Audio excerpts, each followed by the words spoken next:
Hi, practicum number 3. I am laughing because we are starting for the third time. Constantly something is interrupting us. So today we will do a quite challenging experiment, at least for us, because we planned for today experiment which will show you an effect of different allelochemicals, but also salt, on seed germination and early seed growth. We will just show you how we will prepare the experiment.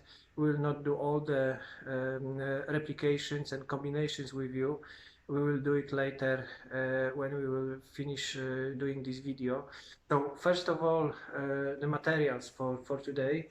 Here you have liquids ready. This is our control. This is a standard tap water. We don't use distilled water for this experiment. We want to have at least a little bit of ions in a solution to support the growth of our plants. Then you have a 3 different concentration of de-icing salt, which is 1% of de-icing salt, 5 and 10%. As you can see, the icing salt is not purely salt. There are some, I don't know if you can see, but there are some minerals in the beaker that did not dissolve. Also, you can see the liquids are not totally transparent. So if you compare the concentration 1% and 10%, you also should see the difference in color. This is a bit darker, more reddish in color. Why such concentrations were selected? 1% is very low salt concentration. It shouldn't affect much or even not at all our plants. Both germination and seedling growth should be okay. 5%, this is already a significant salt concentration. We have two species. One is more sensitive, another is more tolerant to salt and to different environmental conditions. And we hope that with 5% we will see a difference between two species. And the last concentration, it's 10%. That's very high concentration, and with this concentration we are hoping to see a very evident reduction of all the studied processes. So this is salt. We also prepared for you, it's all freshly done, two different allelochemicals. One is coming from oilseed rape plants, and another is from wheat. So we have monocots, diocots, two plants with quite strong allelochemical potential. The concentration are 2.5, then 5, and 10%. Same for both species. How did we do it? That's not ready. It's already clean. We just weigh the plant material. Then we pour water. We keep it overnight, so the allelochemicals sucked from they leaked from the plant material to water, and after 24 hours we just filter the liquids. That's why the solution is very clear. Also, you can see that there are differences in color. Maybe here it's better to see. The lowest concentration, this is of wheat, is the lightest, of course. Then it's a little bit darker for 5%, and definitely the darkest for 10%. Here we have the same expectations as in case of salt. So with 2.5, we rather expect no changes or just little changes in studied parameters. With 5%, we would like to see one species doing better than the other, and with 10%, we would like to see a clear inhibition of studied parameters. The plants we will work with. One is that's broken. This is Chinese cabbage, standard seeds from grocery shop, and another is spinach. I expect that spinach will be a little bit more tolerant to these environmental stresses than salt. We also want to compare and to show you the differences between abiotic stress. As you know, salt is a typical abiotic stress. It will cause, when plants are treated with salt, they will experience both the negative effect of sodium and chloride ions and also some other chemicals present in de-icing salt, while allelopathy is a pure biotic stress. What is allelopathy? You will have a presentation about allelopathy next week. Just in short words, this is kind of warfare, a battle between different living organisms, and they are using different chemicals interactions to compete with the neighboring organism. So in this case, those plant liquids could work as a chemical against other plant or any other organism. How we will do our study? So as I said, we will basically concentrate on two simple parameters. So first, we would like to see how those chemicals affect germination. And then, if seeds will be able to germinate, we will evaluate the effect of chemicals on the growth and development of seedlings. The whole experiment will take a week. So today we start, and after a week we will evaluate the results. Unfortunately, we will also do it for you. We try to change the schedule in a way that the most interesting studies, experiments you will do by yourself. So this is interesting study in our opinion, but the others are probably more interesting, should be more interesting for you. So this we will do both parts for you. We will start and we will finish the experiment. So I will just show you how to do the first sample. The first replication. I can work with or maybe with allelochemicals. So I will take the wheat, which is a common cereal crop, the lowest concentration 2.5. To help myself, I will use this little box. Then we are using two stripes of paper. One is a little bit wider, another is a little bit smaller. I just place it maybe a little bit too short, too long. I will just cut it.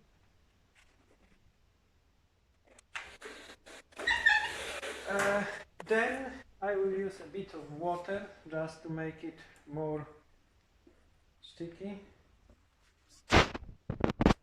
And then a part of work that I would like. So we will do 5 replicates. So for each we will have 5. We will see. The plan is to have 5, but if it will take too long, we will have 3. And in each replicate will have 10 seeds. So I just have to place a seed here. I will make a line of 10 seeds. 3, 7 to go.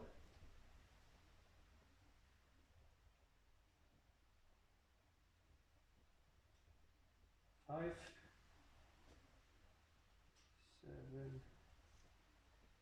6, 7, 8. I will finish the video, and I will ask my wife to do it. That was a part of her master work, so I guess she will do it better than me. So 10 seeds. I will use a little bit more water, just in case. Then the smaller piece of paper, I will also shorten it. I will place on the top, and then more water.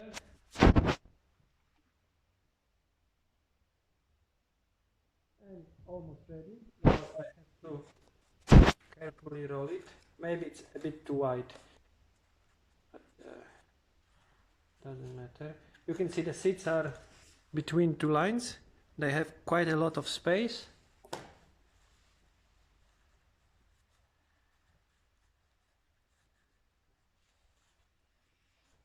Okay. More or less. One seat is gone. I will just place it. That was the last one. Shouldn't happen. Okay. Then I take a box.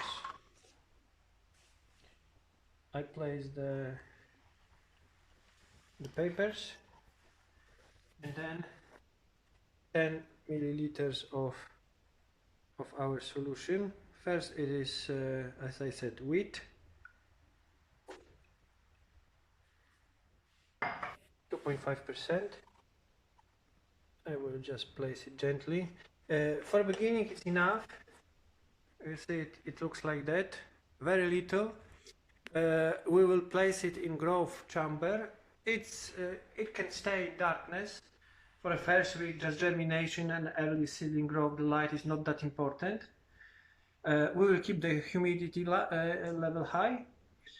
Every day we will check the level of moisture, because paper can dry very fast. Then it will take up the liquid, dry again, and the seeds will die not because of chemicals effect, but because of drought. After a week, we will just open it and calculate first.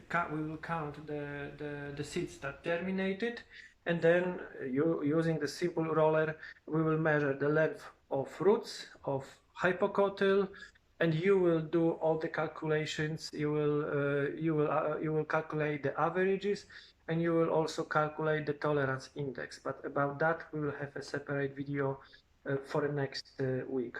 You could ask the question why we use this kind of containers, beakers, plastic beakers. Why we don't use, for instance, petri dishes, because they are the most common for this kind of experiments. All is about the simplicity.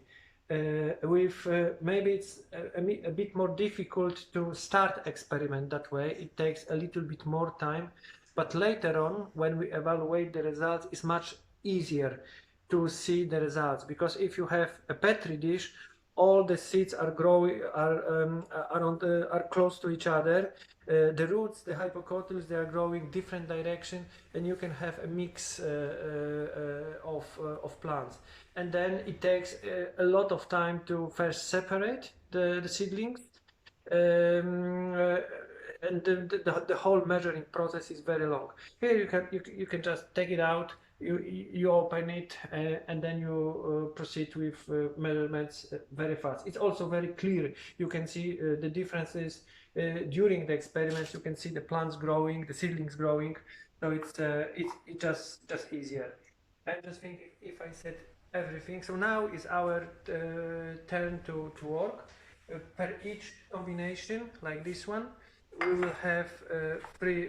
My wife is already ready. She's ready to work. So we will have five beakers like this one, most probably. Also, I will just tell you how we would perform if you would come to classes. We will just split you to 4 groups. One will work with control, one with salt, one with oilseed rape, one with wheat. Normally for students it takes between half an hour to 45 minutes to prepare this. I hope we will be a little bit faster. We will also work in 3 people experience in such a work. Okay, that's everything for today. The question for today's classes you will get on Teams chat. Thank you very much. Bye bye. Okay, the last step of our today's work. So 1 hour later, after we told you how to prepare the experiment is ready. Salt on the top, allele chemicals on the bottom. We will keep it in growth chamber for a week. It's currently turned off. Most probably from tomorrow it will start to work. We'll keep darkness we'll just increase the humidity to about maybe 70, 80%. Light most probably will turn on just for last 2 days. So next week, Tuesday, Wednesday, plants will be exposed to light just to speed up the growth of germinated seedlings. Next week, as we told you, we will evaluate the results. We'll count seeds and measure the seedlings, the length of hypocotyl and roots. That's everything. Bye bye. See you.